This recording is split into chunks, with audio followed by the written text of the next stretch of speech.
baca tentang buku statistik deskriptif itu kayaknya aku kurang paham deh, kamu paham nggak? Jadi, statistik deskriptif itu merupakan ilmu cabang dari statistik yang mana itu fungsinya bisa untuk mengorganisasi, meringkas dan juga menyajikan sebuah data. Jadi kita itu dapat mempermudah dan lebih paham mengenai data tersebut melalui statistik tadi.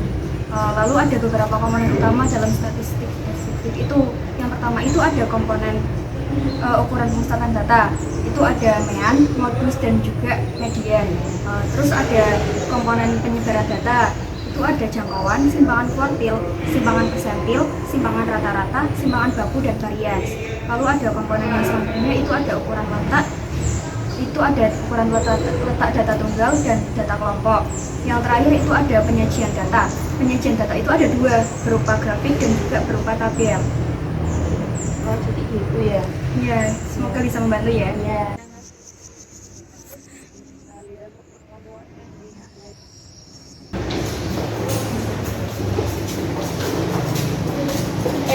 Aku masih bingung deh materi yang tadi.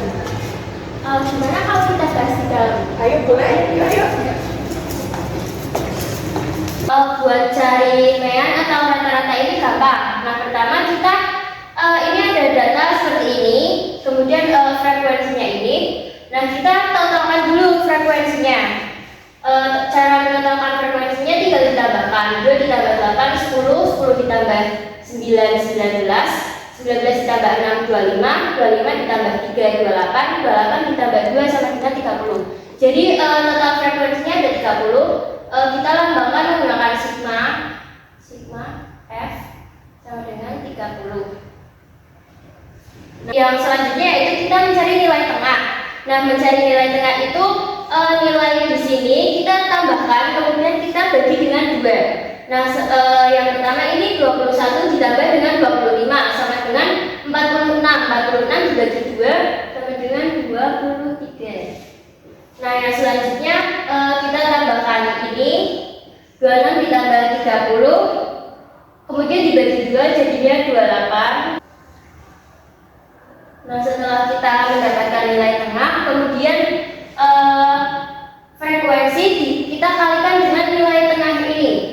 Nah, frekuensinya 2 dikali 23 sama dengan 46. Kemudian yang seterusnya.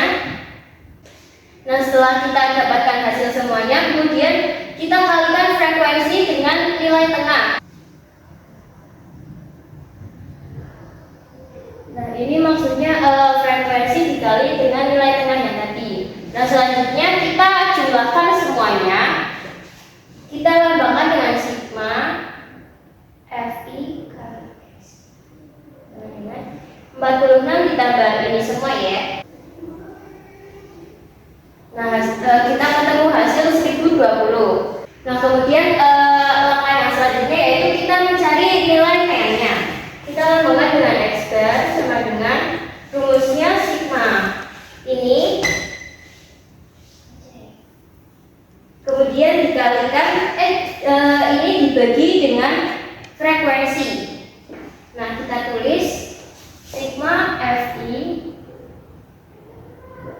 kita bagi dengan frekuensi sama dengan ini hasilnya tadi 1020 kita kemudian bagi dengan jumlah frekuensi yaitu 30.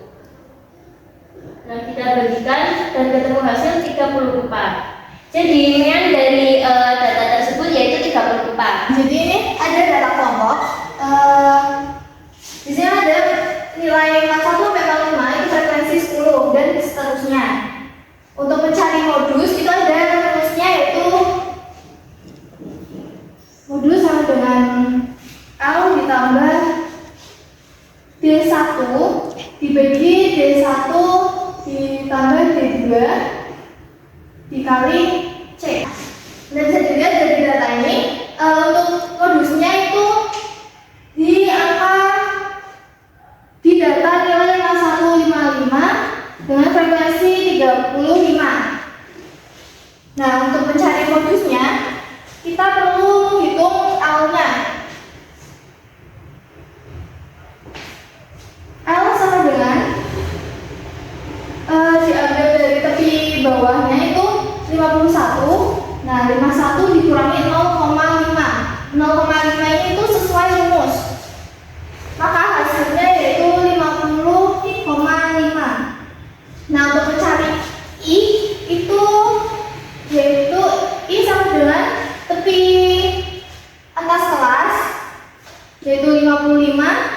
dikurangi hasil yaitu L 50,5 sama dengan 4,5.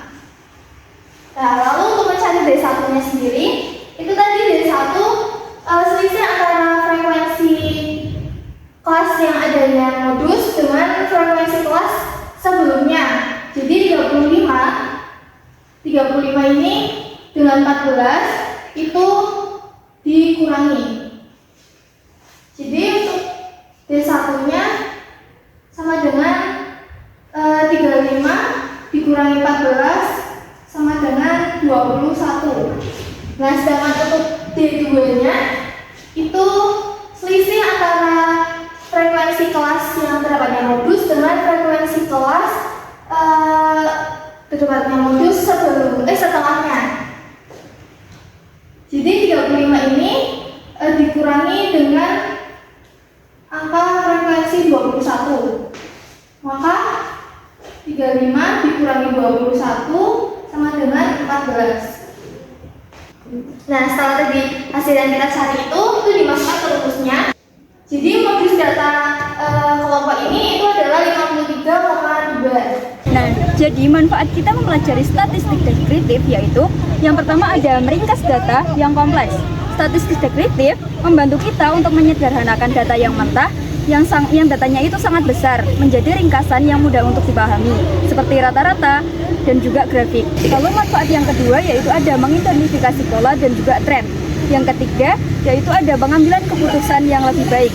Dengan statistik deskriptif kita dapat mengambil keputusan secara objektif sehingga mempermudah kita dalam pengambilan keputusan. Nah, gimana guys? Seru kan? Jika kamu ingin mempelajari statistik deskriptif lebih lanjut, yuk gabung bersama kami menjadi bagian Fakultas Ekonomi dan Bisnis Islam UIN Gus Dur Pekalongan.